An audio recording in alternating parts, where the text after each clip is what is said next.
Wait, what? They lost? How can they lose?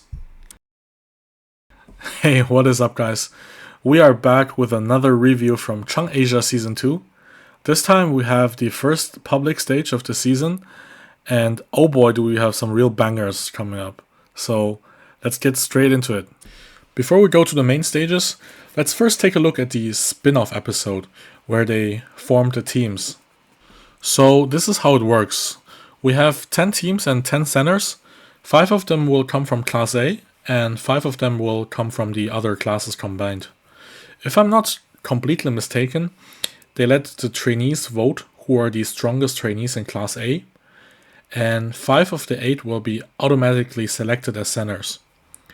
So it ended up being Omar, Dongdong, Xiong, Tayo, and Dorn, which automatically means that Hu Yetao, Yao Zihao, and Liu were placed rank 6 to 8, which was a little bit of a surprise to me, since I thought they would rate Hu Yetao a little bit higher.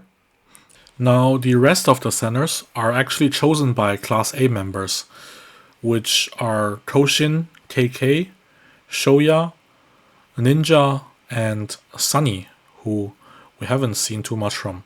So this could be very interesting for Sunny. So after all the 10 centers were announced, the MC revealed a big plot twist. I know, surprise, right? They're gonna be enemies, or let's rather say face off in battles. And I think they were like hoping for some trash talk, But everyone was like so love and peace, especially Dongdong, how he, apparently also said something in Japanese back to Koshin, or is it Korean? I'm not sure. Let me know. After that, we have the song selection process, and higher classes get to choose first. I'm not going over every song now, since we will discuss them later on, but there are some interesting picks I want to mention. For example, Tayo choosing the Japanese song, and also Hu Yetao not choosing the girly dance song, but rather choosing Attention. By the way, this is probably one of the most awkward hugs of the season. I love it how Ninja is like, yo, what's up, bro, with everyone else, and with Hu Yetao, he doesn't know what to do. Moving on to episode 3, we finally have our first official stage with audience. I say official because obviously they had some performances at Icon Siam in Bangkok or other minor stages before or during promotions. But can we just for a second appreciate how much better and cleaner this stage looks in comparison to season 1? Like last season I was making jokes about the stage and the production value, but they really stepped up their game and also the budget, so props to them. So for this stage we have all the mentors come on stage, except for Jeff, who wasn't there, and also Butterbear, I guess.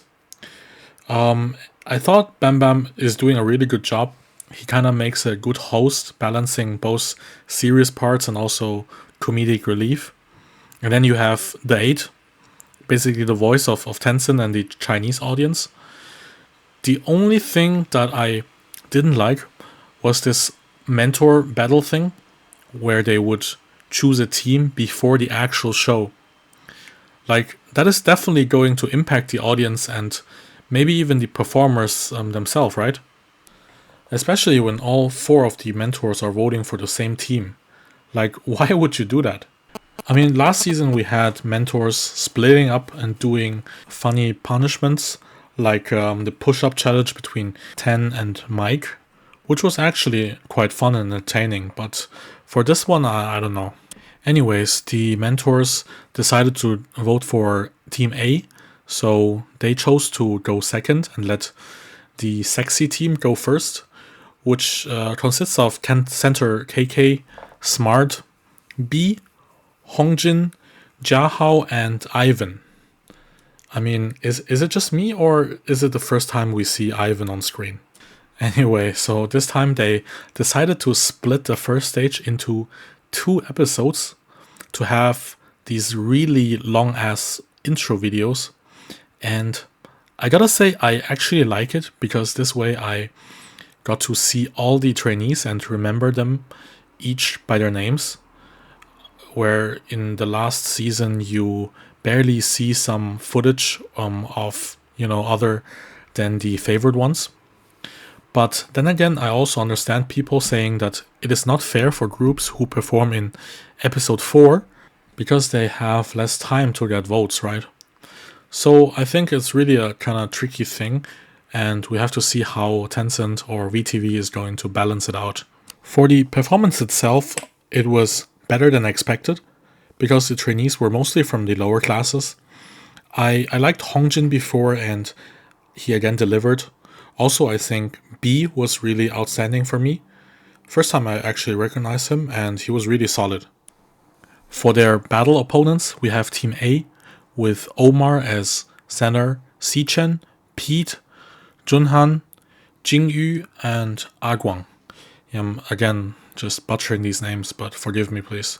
So basically, they have 4 vocals and only Omar as a dancer. So it was really refreshing to see how Omar was basically teaching them, even though he was the youngest, and showing them how to do the wave. Also, he was taking over the rap part, I believe. So I think with this performance, Omar definitely has solidified himself as a top trainee, not only by visuals, as people would say in the past, but also really in terms of skill. Definitely also worth mentioning is Aguang. He is improving at a very fast pace. Obviously, his starting point was also the lowest, but he actually has this sort of confidence on stage, even though he never had proper training. So it's kind of really cool to see. For the second battle of the evening, we have Team Bad News against Team Hard to Say. And of course, we begin with this prediction nonsense again. And believe it or not, all of the 4 judges went for Bad News. So yeah, I think this is really not good for the mental of the other team. So for Team Bad News, we have Dongdong as center, Prey, Hikaru, Gordon, Jelly, and Tianqi. And their storyline basically evolves around Dongdong basically giving up his center parts because he's mainly a rapper and the center part is mainly vocal. Also, I feel like him and Jelly were half of the time not there anyways, due to their MV shooting in Korea, right? But yeah, Dongdong was really great as always. And I actually had the feeling in the performance already that maybe Hikaru or Prey will get the MVP, simply because they were so eye-catching to me.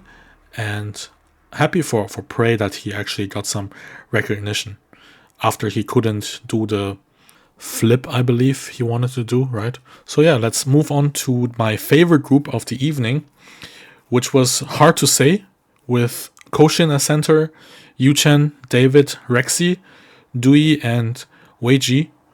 Man, this group was just really good vibes and good work atmosphere all along. I think Koshin is really cute as a leader, with him trying to, be a good captain and to communicate, but not being able to express himself sometimes in English. And also shout out to Dewey for making the whole vocal arrangement for the team. Overall, I think they had really good ideas in terms of performance and also the vocal arrangement, and probably also the cleanest execution on stage. So I really don't believe that they lost. Also, on a side note, I haven't really recognized Rexy before this episode, but I feel like he's really shining on this stage, and he's pretty handsome, right?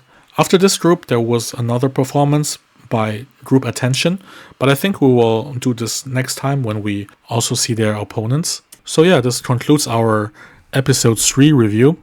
Let me know what you guys think of the winners of the 2 battles.